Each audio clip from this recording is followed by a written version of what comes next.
Hello, this is Gray Hughes of Gray Hughes Investigates on YouTube. Please hit that like button, share, and subscribe. I've been covering the Delphi case since the night that the girls were missing, and that was on February 13th, 2017. And it took them 5 years looking through various different people. Keegan Kline was the latest one. In fact, they were still searching the Wabash River in connection to Keegan Kline. And a week before they were finished searching there, they got a tip that came in. I believe a tip came in, and it led them to look back through their investigative notes and narratives and found Richard Allen. Richard Allen himself called the tip line, and he was assigned Dan Doolin, who was a conservation officer. So a lot of different agencies were trying to help out. And so they assigned a conservation officer to Richard Allen. They met, and Richard Allen told him that he was on the trails between 1:30 and 3:30, and that he parked his car by the old Farm Bureau building, which was actually the abandoned CPS building. And in a later interview, he just said he parked by the old building. And then he went on to the Freedom Bridge, and then onto the trails and to the Monon High Bridge itself. And on the way there, he passed 3 girls as he was entering the trails. And there was actually 4 girls. There was one smaller, like a 9-year-old that was with the teenagers.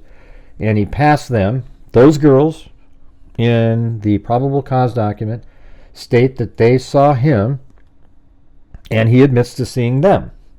And they have consistent descriptions. They all saw one individual. So even though one said he was wearing all black, the other one said blue jeans and a light blue jacket, and the other one said blue jeans and a dark blue jacket, they all saw one person. You know, it's just that the fact is that people don't remember things clearly, especially when they aren't told to remember something. So you're just walking by somebody, and then you're asked about it later. You don't remember exactly what they were wearing. There's lots of experiments that people have done about that. So using the probable cause document, if you look at the screen right here, you'll see, let me rewind it all the way to the beginning. These are the 3 girls right here. And they were at the bridge, and they took a photograph at, I believe it was 12:43. So if they were there at 12:43, that means they were over here, you know, let's say around 12:30, 12:20 to 12:30, something like that. And Richard Allen, when he was arrested, said he was at the bridge between 12 and 1:30, placing himself outside completely the time frame that he originally said, because he knew that it was important when he was interviewed in 2022 in October.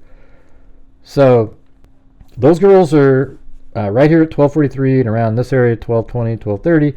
Could even have been earlier because they were just there hanging out. And so they didn't see anybody that looked like Richard Allen until they were leaving. So they're right here at 12:43, and I don't know where they walked around or where they hung out, but at 1:26 they're right here at a bench, and there's a photograph of 2 of the girls of the 4 right there at the bench. And then 1 minute after that photograph, as you can see right here, there's a black car driving by, and this is the Hoosier Harvest Store. It drove by there at 1:27, and then it parks at the abandoned CPS building and backs in. So it likely parked right around 1:29, backed in, and then he gets out, and then you'll see him getting out of the vehicle in blue, and then those 3 girls are walking. Now they're leaving, and they pass him as they're leaving, and that's probably about 1:35-ish. But again, they're just hanging out, talking at various locations and so forth. So they likely hung out on the Freedom Bridge area. And then Richard Allen continued to walk. And it takes 11 minutes, so he would have got to the start of the bridge about 1:46. So right around this time, Betsy Blair in the red car drives underneath Old State Road 25 and looks up and sees those 3 girls just as she's going underneath it. Then she parks her car, and she passes the Hoosier Harvest Store, this building right here, as some of the most crucial evidence in the case. and drives by, and she parks right across from the Mears property about a minute after Richard Allen would have been at the bridge here. Now, because there's only a 1 minute gap and it takes about 6 minutes to walk from here to here, he would have had to sprint like Carl Lewis to be back over here somewhere, so that Betsy Blair, when she's walking, would have missed him. But she didn't miss him because he's just got to the bridge and he's hanging out there, and he says he was looking at fish. In one interview he said he was looking at a stock ticker. Now, they'll be able to tell if that's a lie or not because of phone information. It'll show if his phone was communicating and what he was doing on his phone. But that's likely a lie as well. So right around 1:49, Libby and Abby were dropped off by Kelsey in the white car. So they get out, and they're not walking quickly because they're just there to take pictures and have fun, whereas Betsy Blair is exercising, so she's moving at a much quicker pace. Then she gets to the Monon High Bridge and sees Richard Allen, a.k.a. Bridge Guy, from about 50 feet away, turns around and walks back, and about halfway back she passes Abby and Libby. And Abby and Libby, the next person they're going to see is Richard Allen, a.k.a. Bridge Guy. Then Betsy Blair continues to walk the trails. I believe she went over to the Freedom Bridge again, turned around, came back. And then I think when the girls passed Richard Allen down here, let's go back a little bit, he walked a little ways into the woods and watched from a distance to make them feel secure. Then as he saw them continue to walk across the bridge, that's when he made his move, and the girls likely saw him and didn't want to pass him on the bridge. So they continued to the end of the bridge, and Libby was always in front of Abby. Libby got off the end of the bridge first, turned around, and started filming, and there's 43 seconds of video, and the person you see on the video is right here. So let's play that. And you can see he's got blue jeans, a dark blue jacket, a hoodie, and some sort of head covering. And the wording that I just gave you is exactly the wording that Richard Allen said and told law enforcement that he was wearing. That he was wearing blue jeans, a dark blue or black Carhartt jacket with a hoodie and some sort of head covering. All right, so I think if you look at this image right here, that's exactly what Richard Allen himself said he was wearing. You know, he's right here, and he is catching up to the girls. That video you just saw is at the end of the 43 seconds. So that means that there are, let's just say 25 seconds before that. So he's much farther back, and likely the camera isn't very still. And apparently, just as he's showing up, the girls are wondering which way to go, etc. Is he following me? And Libby says, yeah. Then when he finally gets there, he says, guys. Then Libby says, And then apparently Abby says, he's got a gun. And then he says, there's a click sound. I think he says, he's got a gun before he says, guys. And then they're wondering which way to go. Then he then says there's like a click sound that you hear of him chambering a bullet, and then he tells the girls down the hill. And then they're forced down the hill, and that happens right as Betsy Blair is getting back to her vehicle. They're forced down the hill, and then Betsy Blair drives away, and as she's leaving, she sees a car backed in at the abandoned CPS building over here. And then Richard Allen takes the girls down and then across the creek. Now, they have Libby's phone. Libby's phone was found underneath Abby's body. Libby was found at the crime scene nude. Her throat was cut. Abby apparently was nude at one point, but was dressed in Libby's sweatshirt. She also, Abby had on the original maroon shirt that she had underneath her jacket while she's on the bridge in that one famous photograph that you see of her. and she had that on as well. And then she had Libby's jeans on, and underneath her was one of Libby's black sneakers, and also Libby's phone. Probably one of the most important elements found forensically at the crime scene is a .40 caliber bullet that was unspent, an actual full bullet with the shell on it, on the ground. And as we know, we heard a gun click. Richard Allen owns a P226 Sig Sauer that shoots .40 caliber bullets. At the crime scene, a bullet was found. Now we know that law enforcement believes that a bullet was cycled at the end of the bridge, telling the girls to go down the hill. Then at the crime scene, the bullet's found. So it's not unreasonable to think that he ejected the bullet and he couldn't find it amongst all the leaves and twigs on the ground, and he probably wasn't incredibly concerned about it because it was merely just a bullet.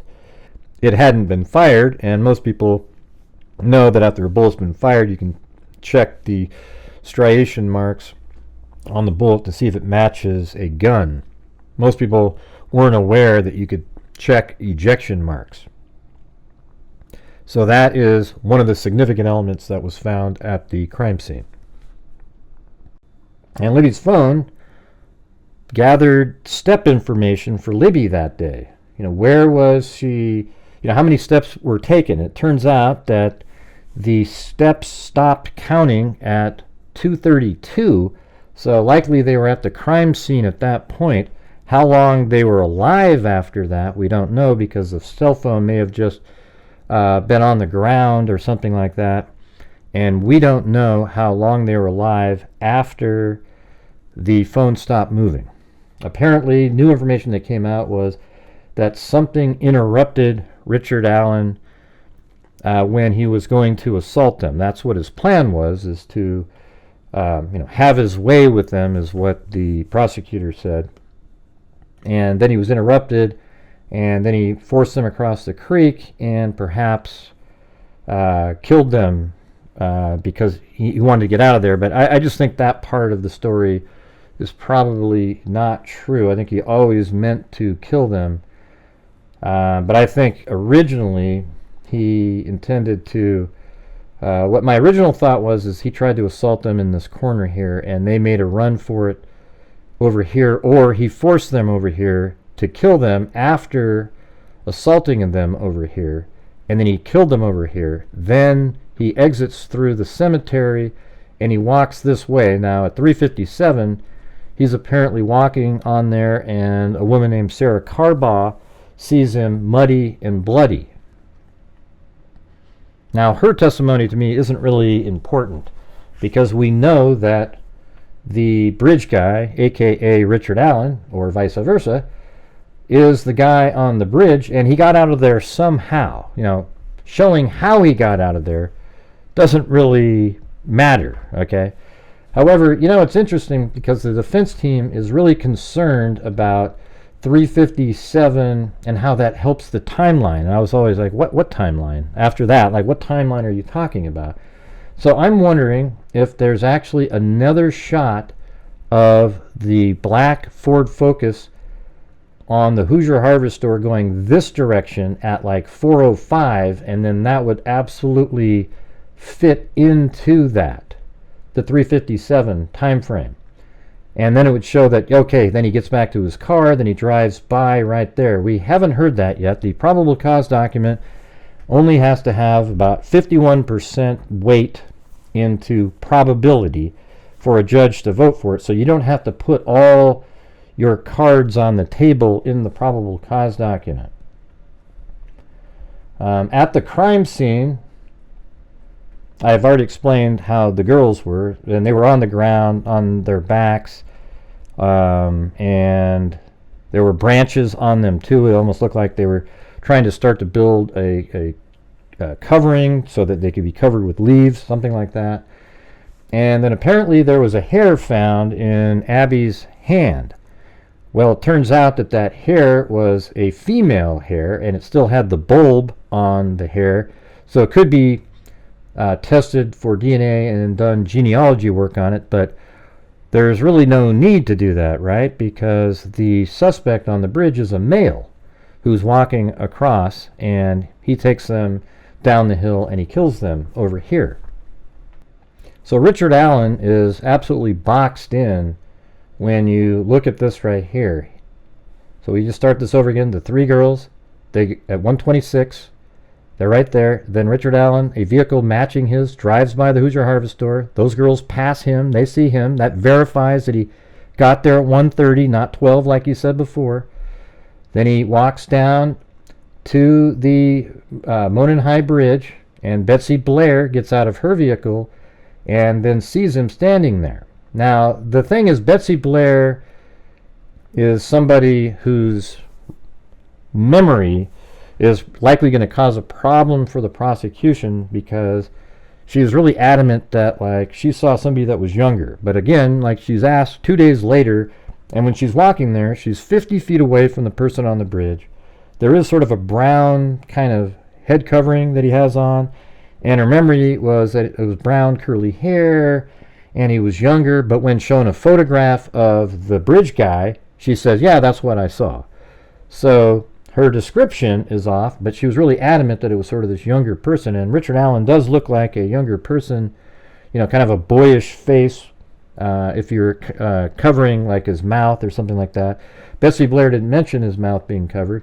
But again, she was 50 feet away, likely saw him from the side. I doubt Richard Allen looked at her, or, you know, AKA bridge guy, looked at her. So her memory is likely faulty. And in fact, it's really common to have faulty memory. The original sketch released was based on law enforcement looking at the video, the image on there, and coming up with a composite of that and some of the stuff that some of the witnesses explained, and came up with a sketch. And that original sketch is closer to what Richard Allen looked like, but again, it's just sort of a likeness, and then they switched it up in 2019 to a much younger looking face.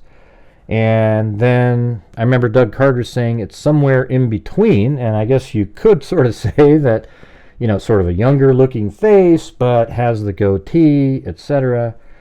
And when I originally was doing the case a long time ago using just sort of a crude technique, I had Richard Allen being 5'3" or 5'4", and I remember sending that email to Robert Ives, and they were like, yeah, we don't think that's, we're using a different technique to measure his height. So, you know, and then later I tried it again. I got like 5'6" or 5'7", but he was never a tall person. So, you know, that's information that, you know, 5'3" or 5'4" seems a little off, you know, because like how many guys are only 5'3" or 5'4", but there are some that height, and he's one of those people. And if you look back in time, Richard Allen was much bigger. In 2017, he was healthier, stockier, looked normal-ish, you know, like a normal person.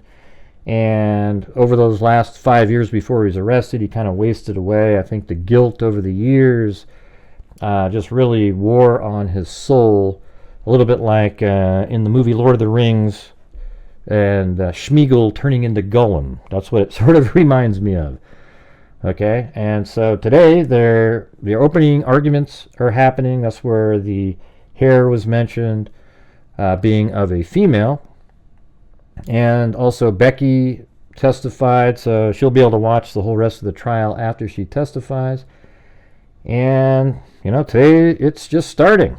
Okay, and I'm going to be on Court TV tonight. I'm hoping to get an update on what the opening statement said in full. You know, when people go out there and they tell you what was said, it's so lame how you only hear like one thing. You know, like, oh yeah, they said this, yeah, and the rest, you know, it's kind of the same. I bet you there are some nuances in there. They're just not aware that they're nuances because they're not that familiar with the case. They just work for like outlets, and they are allowed in there, and they get a watch, and they're just kind of reporting on what was said today, but they aren't aware of what was said in the past, that kind of thing. All right, so anyways, thank you guys very much for watching. We'll go back to this a little bit, play some of this clip, and you'll see the bridge guy, who is Richard Allen, walking on that bridge, and he is heading off. Now those people in the background, everybody, those are just this is a composited image. I'm using an old full-length shot of the bridge with that forked tree so that I can line up the movements of the bridge guy so I can see the way he walks. See how I'm moving the square around? I'm keeping everything lined up with the bridge. All right. So thank you all very much for watching.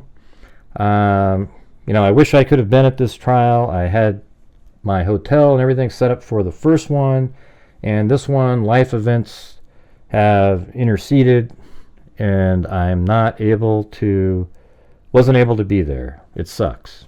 Really does. But anyways, thank you guys very much for watching. We'll see you guys this evening. I'm going to be on Court TV at 6 o'clock.